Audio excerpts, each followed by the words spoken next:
Hey, so welcome to Day Presses. It's been something interesting getting you guys online. I know you guys have probably been busy. Things have probably been changing a little bit for you. So, but welcome to this edition of Black Beat. And I just wanted to take a minute out to just say hi to you and talk a little bit about the work you've been doing and the things y'all got going on. So, let's get right into that, if you don't mind. So, Oh, tell me who am I speaking to? Tell me a little bit about this person that I got on this phone with this precious smile. How you doing today? Just talk to me a little bit.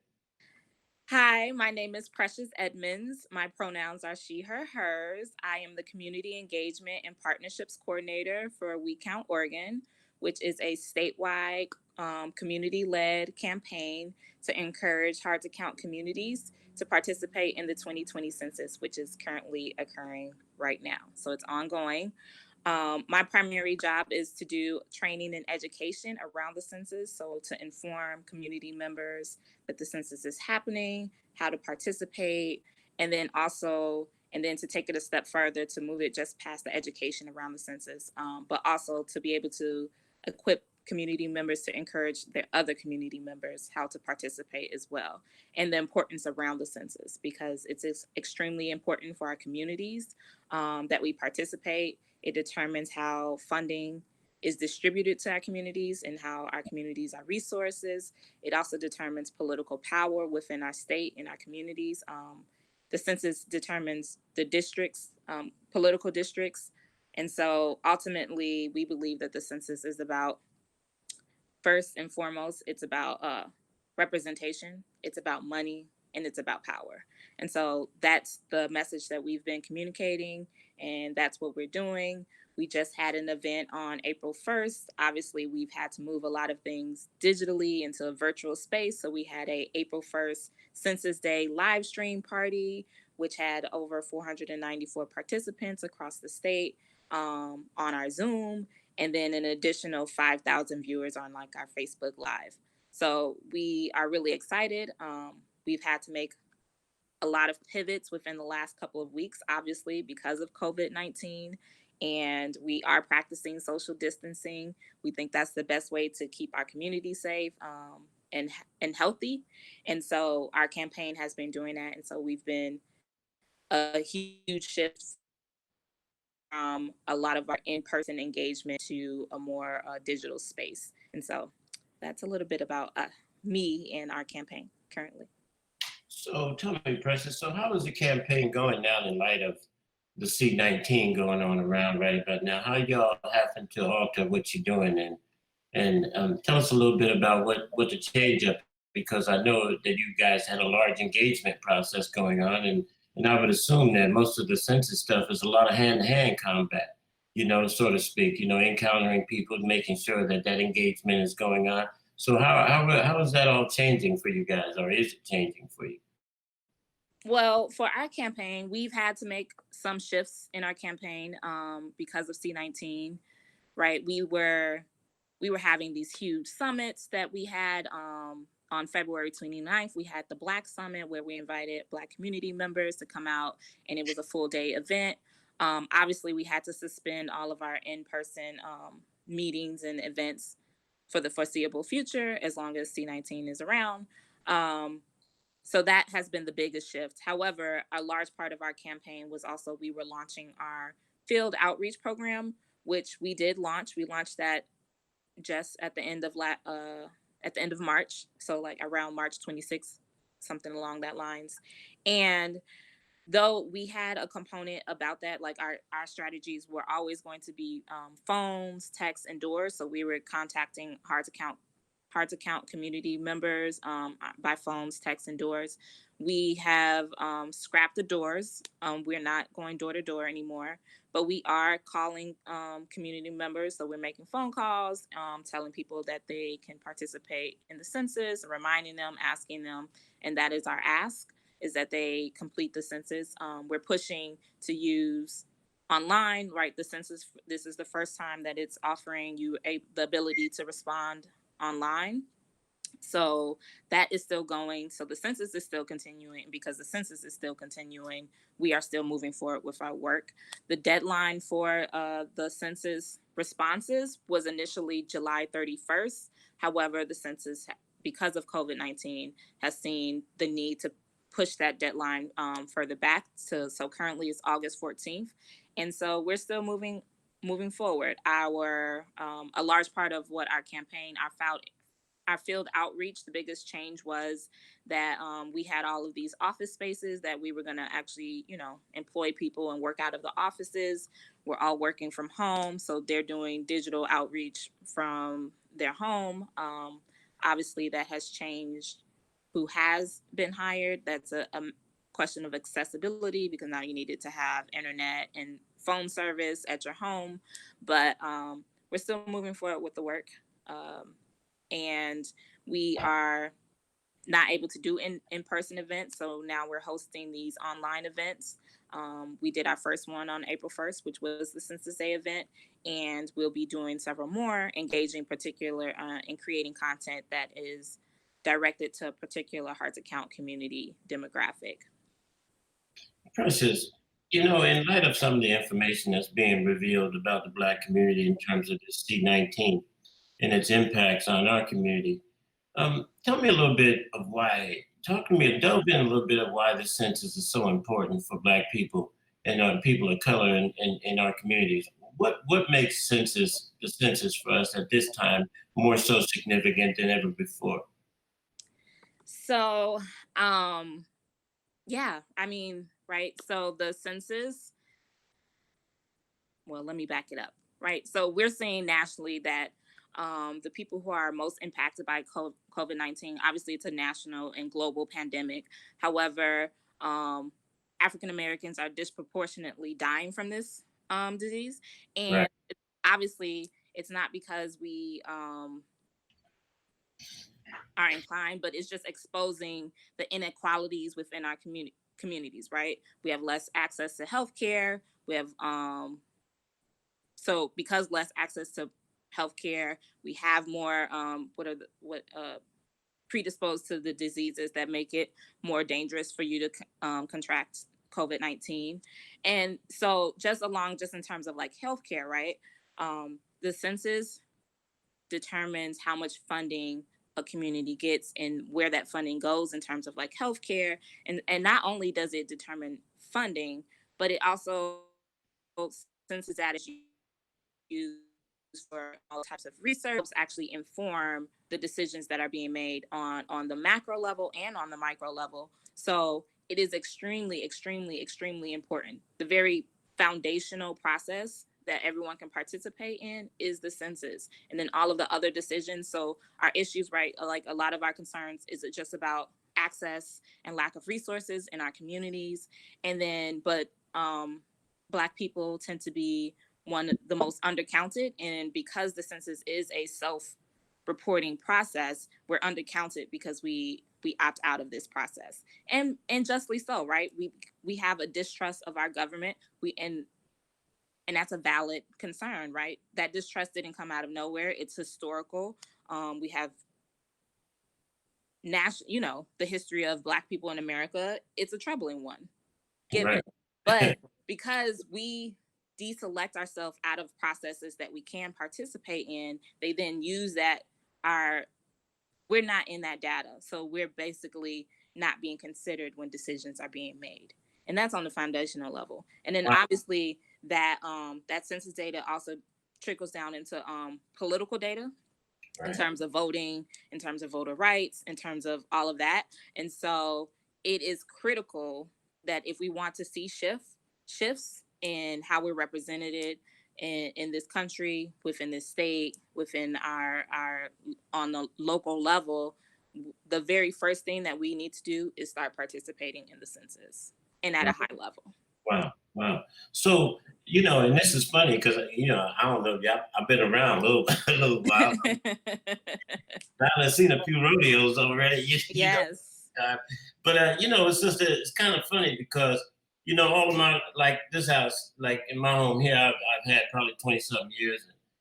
And so these census things have come, and over the years, they've just come, and they've been a part of the mail. They sit on the table for a long time, whatever the case is.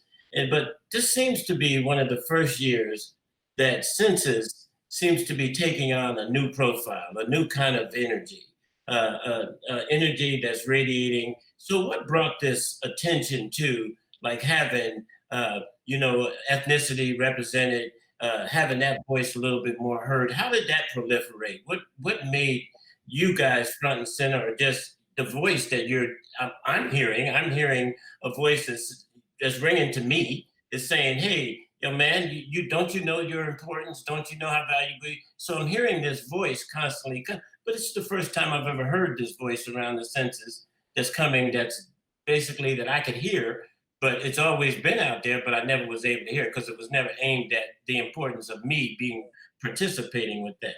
So how'd that come into fruition? Tell me a little bit about that. Exactly. Well, one, this is the first time I've heard of this message being delivered too. I mean, even within me growing up, and I grew up in Illinois, and I'm talking to my mom and I'm talking to my grandma, they're like, the census, what?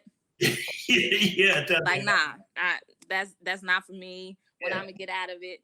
And so we work with 12 community-led organizations, which are PLC led, and they saw a need, right?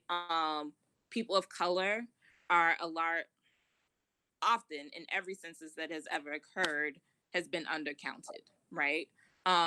Whether from the beginning we weren't even being considered in the census process, right? Or being identified as, for Black people, majorly, if you were Black in America in the first census, you were identified as a enslaved person, right? Right. Or today, in the deselection of participating, communities of color are participating at lower rates. And because they're participating at lower rates, it's not only affecting our communities, we see the effects of that in our communities, right? Like the underservicing, the lack of services, the lack of businesses, all of that can be directed towards census data, right? Because census data not only determines how federal funding is coming into your communities, but businesses determine whether or not they're going to open up a business in your community based on census data, and population counts. And so all of that, and all of that information is a huge factor in what your community is going to look like and shaping that. But on for our state, right? Because in the last census missed out on an additional seat in the House of Representatives, Right. right? Because by like 40,000 people, which Right. probably 40,000 people lived in the state that Right. didn't participate, right? And so just even though it impacts our communities the greatest, I think we're seeing this push because the state is supporting this effort in terms of actually like doing outreach to hard to count communities, because the reality is a complete count is needed, and it can't be a complete count unless our communities are being counted and represented well within the count, right? And Wow. so I think there's been that push, and then the community leaders are like, well, if you're going to be reaching out to our communities to share this message, then we should be leading that process, Right. right? And Yeah. so that's part of the We Count Oregon process, and message is that we believe in trusted messengers deliver the best messages, and the people receive those messages, right? Bingo. That's So what I do. yes, so the partners that we're working with, they already have strong ties to the communities that we're trying to actually reach out to. So they've been in the community, so people trust them. And so when they're saying, "Oh, the census is for us," it resonates more. So and when we're saying the census is for us, right, it's not just about the census. And part of our messaging, right, it's not that the census is just a tool for our communities to develop power, right? This is an act of agency. Participating in the census is not just about being what is it, uh this is just not a civil duty, right? Like, and Right. civil response about civil responsibility, which it absolutely is. but more than that, like beyond our relationship with this country, it's a relationship with our community members, right? How are we building with our community members, and how are we serving each other? And Yeah. participating in the census is an act of service to your community. Right on, sis. I'm fully engaged with what you're talking about, and I'm very supportive of it.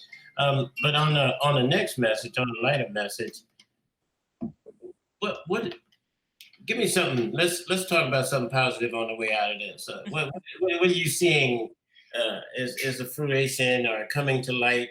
What's forming for you that you're delighted about, and what you're starting to experience that's joyful and hopeful and all those types of things in this process? Well, one, I have gotten so much joy of being a part of this process. One, I've learned so much personally, but also just a sense of community, right? I haven't been in Oregon that long. I've been living here 2 years. And so this has given me an opportunity to engage with my community in a way that I didn't have Well, yeah, I'm glad you're before. Like I said, we had the Black Ambassador Summit, and I was able to see so many Black community members, and to feel a part, to feel a sense of belonging, right? Like Oregon obviously have this narrative of that this is a white place, here. and it felt good to be amongst my people, to feel a sense of belonging, and to know that it isn't, that there are plenty of Black people living in Oregon, that we're living here, we're thriving, we belong here, we're going to stay here, this is home for us. And so that has been exciting. But in addition to that, to also know that our campaign is working, that our efforts are working, right? So after our April 1st Census Day, we've seen a 2.3% increase in the amount of self responses on the census. And the only difference between what happened the day before is the level of engagement. Yeah, I got mine. There ain't nothing left in there. That's cool. Yes. Yo, Yes, we yes. put it out there. And so Right, right on it, right on the yes, spot. yes, You know? yes.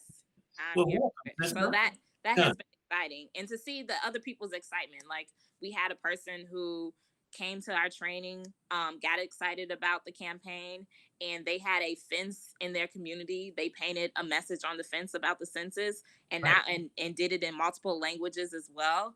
And so like people are getting excited. And like I said, ultimately, this is about community building. So this is just an opportunity to build community within our own communities, to feel a sense of ownership about a process that's very important. And so I'm excited about that.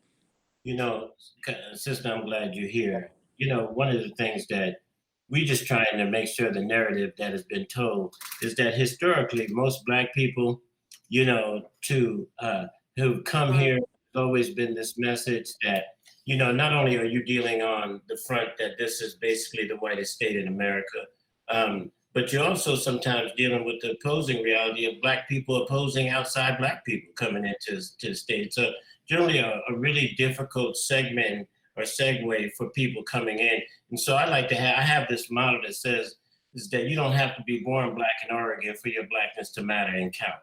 You Yeah. know. So and I'm really glad that you're here. I'm really glad that you're doing the things. So talk to me a little bit about how do you take the census? The different ways that you can take the census. Is there a number of different kinds of ways that you can do this? Yes. So the census, this is the first time that you can do it online.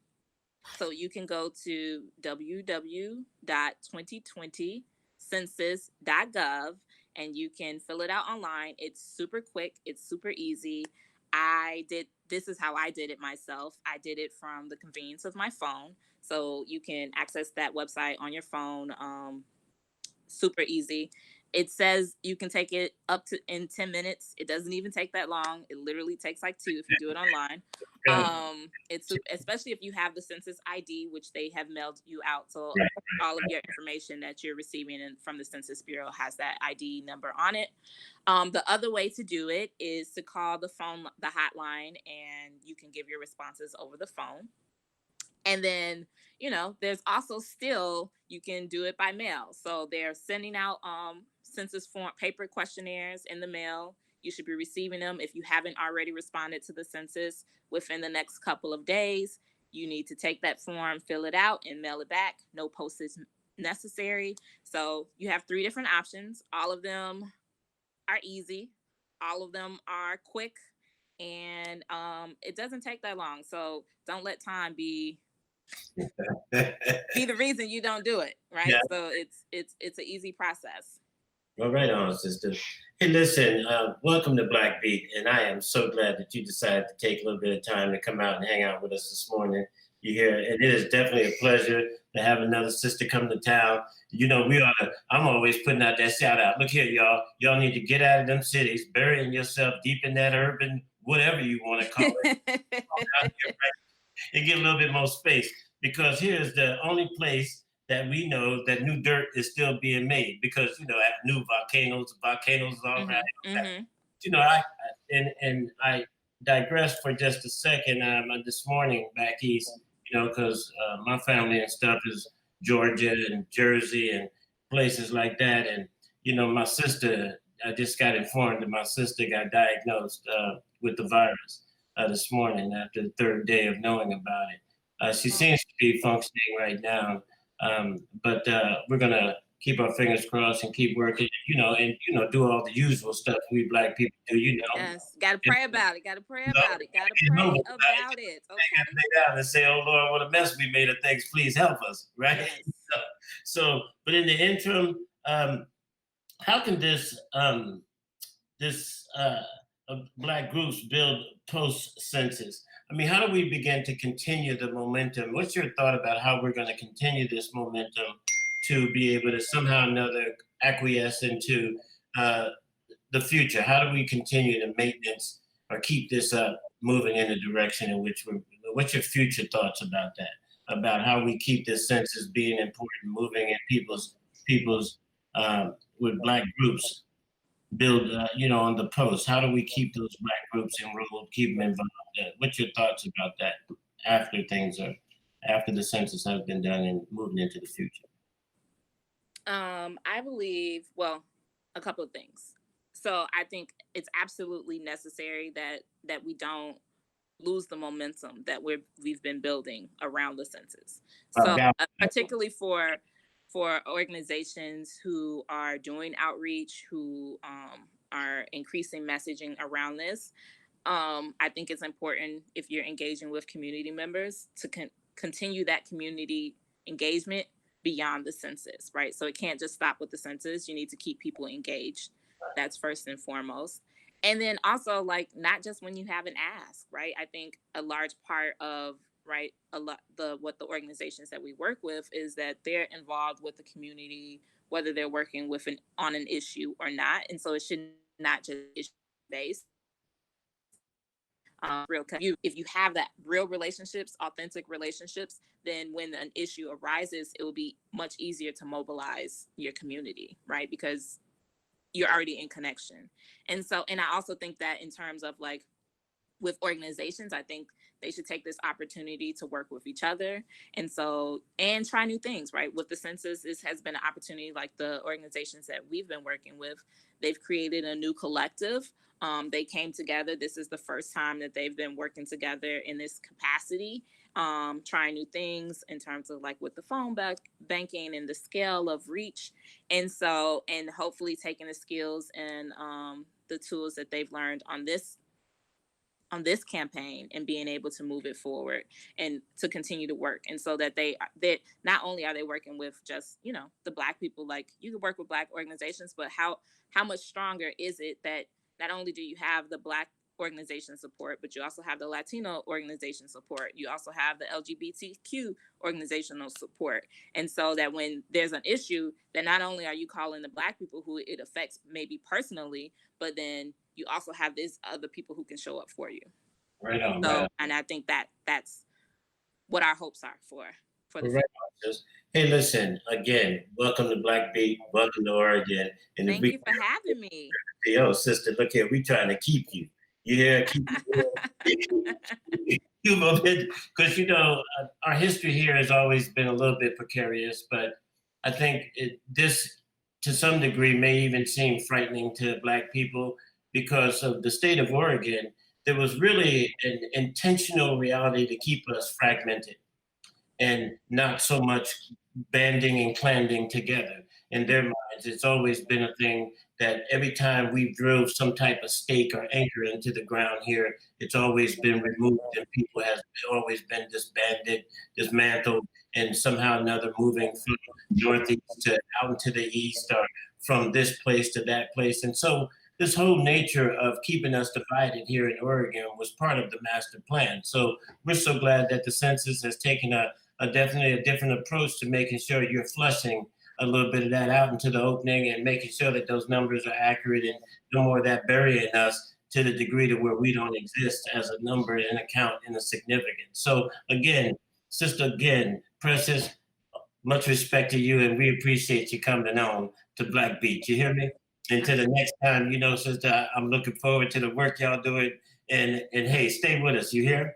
Yes, yes. I've enjoyed this conversation. I've been enjoying my time in Oregon. I actually live in Ashland, so hey, it's nice to come up to Portland, okay?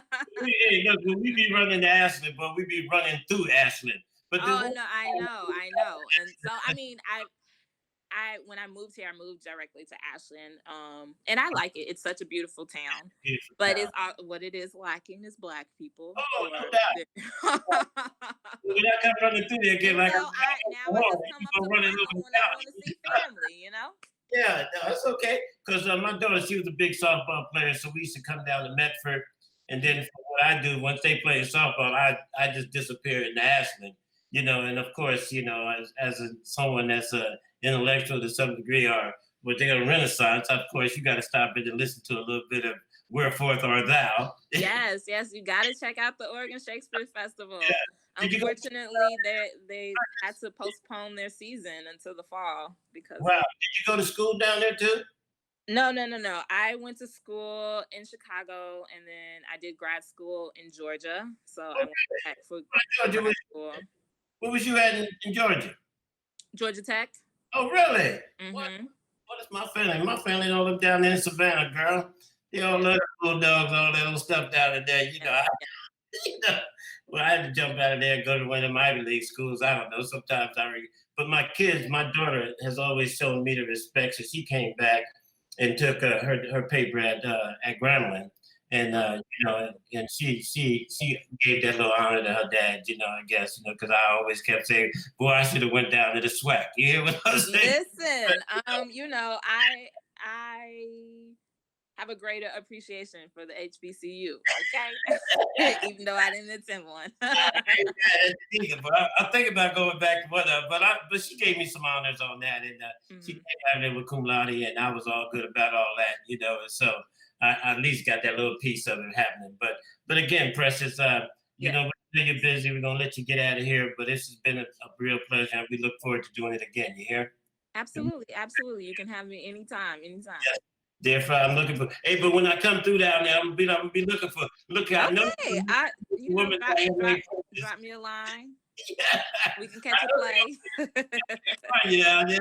Yes. Okay, Precious, much respect to you. I'll see y'all soon. Yeah. All right. Thank you.